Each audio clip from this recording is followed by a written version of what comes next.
កម្លាំងចិត្តប៉ាគេមុនចេញទៅធ្វើការអ៊ំពូវិញហើយគេត្រូវតែហិតក្លិនកូនគេសិនតែមុននឹងប៉ាគេចេញទៅធ្វើការនឹងខ្ញុំនេះគឺថាព្រឹកឡើងងើបមករៀបចំធ្វើម្ហូបសិនបងប្អូនថ្ងៃនេះមេឃភ្លៀងអលឹមស្រេចនឹកឃើញចង់ហូបផ្អកនឹងបងស្រីជនជាតិខ្មែរគាត់ឲ្យមកលើកមុននឹងហូបអត់ទាន់អស់ទេបងប្អូនថ្ងៃនេះខ្ញុំយកវាមកច្រាំជាមួយនឹងសាច់ជ្រូករាយជាមួយនឹងពងមាន់មកគ្រាប់ដែរអញ្ចឹងណាបងប្អូនអត់ហ៊ានដាក់ច្រើនទេព្រោះអីពងមាន់អស់ហើយនៅក្នុងទូទឹកកកសល់តែមកគ្រាប់នឹងយកមកដាក់ប្រហើយហ្មងទៅបន្ទាប់ពីច្រាំវារួចរាល់ហើយគឺខ្ញុំយកវាទៅដាក់ចំហុយឆ្លៀតពេលដាក់ផ្អកចំហុយនឹងខ្ញុំមករៀបចំបន្លែហើយបន្លែរបស់ខ្ញុំថ្ងៃនេះមានតែពីរមុខទេបងប្អូនមានតកូនជាមួយនឹងទឹកសក់ដំបូងខ្ញុំរៀបចំបេះតកូនឲ្យបានស្អាតបាតសិនតកូននេះគឺខ្ញុំយកវាទៅស្រុះបងប្អូនបើអត់ស្រុះគឺខ្ញុំអត់ចេះហូបទេតកូនបន្ទាប់ពីបេះតកូនរួចរាល់ហើយចាប់ផ្ដើមមកឈូសស្បកទឹកសក់នេះម្ដងឈូសវាចេញមួយឆ្នូតអញ្ចឹងណាបងប្អូនក្លែកមកមើលផ្អករបស់ខ្ញុំនេះវិញគឺថាឆ្អិនហើយចុងក្រោយខ្ញុំបន្ថែមជាមួយនឹងពងមាន់ក្រហមពីលើដើម្បីឲ្យឃើញសម្រស់ផ្អកយើងកាន់តែស្អាតអីអញ្ចឹងណាបងប្អូនដាក់ពងមាន់ក្រហមរួចរាល់ហើយខ្ញុំបានរោយស្លឹកខ្ទឹមហើយបន្ថែមជាមួយនឹងម្ទេសមួយគ្រាប់ពីលើទៀតបងប្អូនបន្ទាប់មកខ្ញុំទុកវាចំហុយឲ្យពងមាន់ក្រហមនឹងឆ្អិនគឺរួចរាល់ជាការស្រេចហើយ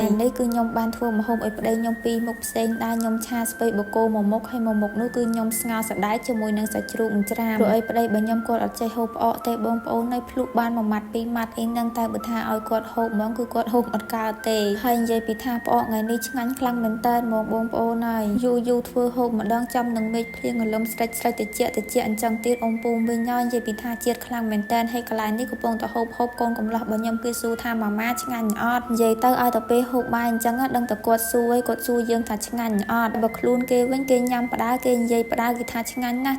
ប៉ុន្តែញ៉ាំតែទៅសក់ទេអ៊ំពូមីងកំពុងតែហូបសុកអញ្ចឹងហ៊ានតែយើងដាក់ស្ព្រាចុះហ្នឹងគឺដឹងតែសួរយើងហ្មងថាឆ្អែតហើយមែនពេលខ្លះយើងគ្រាន់តែដាក់ស្ព្រាចុះប៉ុន្តែបាយនៅឡើងពេញចានហ្នឹងក៏គាត់សួរដែរឥឡូវប៉ាគេឲ្យតែពេលហូបបាយអីអញ្ចឹងហូបអត់ទាន់ឆ្អែតហ្នឹងអត់ទាន់ហ៊ានទម្លាក់ស្ព្រាចុះទេអ៊ំពូមីងហើយសុខចិត្តនៅកាន់ស្ព្រាព្រោះអីខ្លាចកូនសួរហើយកន្លែងនេះពូចិនខ្ញុំគឺឃើញខ្ញុំហូបតំណងពេកដល់ពេលអញ្ចឹងហើយយកចង្កឹះមកចាប់យកទៅភ្លុកមួយម៉ាត់ពីរម៉ាត់ដែរក៏ប៉ុន្តែខ្ញុំអត់បានថតគាត់ទេអ៊ំពូមីងហើយដោយសារតែគាត់អត់ពាក់អាវគាត់រកទៅពាក់អាវដែរខ្ញុំថាមិនបាច់ទេថតតែខ្ញុំម្នាក់ឯងបានហើយថ្ងៃហ្នឹងខ្ញុំឲ្យសម្រាប់មួយថ្ងៃទៅប៉ុន្តែចុងក្រោយនៅតែថតដដែលពេលទៅពីរអ្នកប៉ាកូនគេនឹងតួធំអ៊ំពូមីងហើយអត់ថតអត់បានទេខ្លាចអ៊ំពូមីងបងប្អូននឹងអញ្ចឹងដោយសារតែថ្ងៃមុនមានអ៊ំពូមីងគាត់ឆាតមកថាគាត់ស្រឡាញ់ចូលចិត្តមើលពីរអ្នកប៉ាកូននឹងណាអញ្ចឹងហើយត្រូវតែថតពីរអ្នកប៉ាកូននឹងឲ្យច្រើនបន្តិចអ៊ំពូមីងហើយកន្លែងនេះកូនគេរៀងចូលប៉ាគេមកថើបគេអត់ព្រមថើបទេទោះតែប៉ាចេញទៅបាត់បានធ្វើឯងអីហើយពីម្សិលមិញក៏អញ្ចឹងដែរប៉ាគេរកថើបគេអត់ថើបទេដល់ពេលប៉ាបើកទ្វារឮសំឡេងប៉ាចេញទៅមានណាយំទីរកថើបនិយាយពីថាក្បាច់ក្បោខ្លាំងមែនតែនហ្មងអ៊ំពូ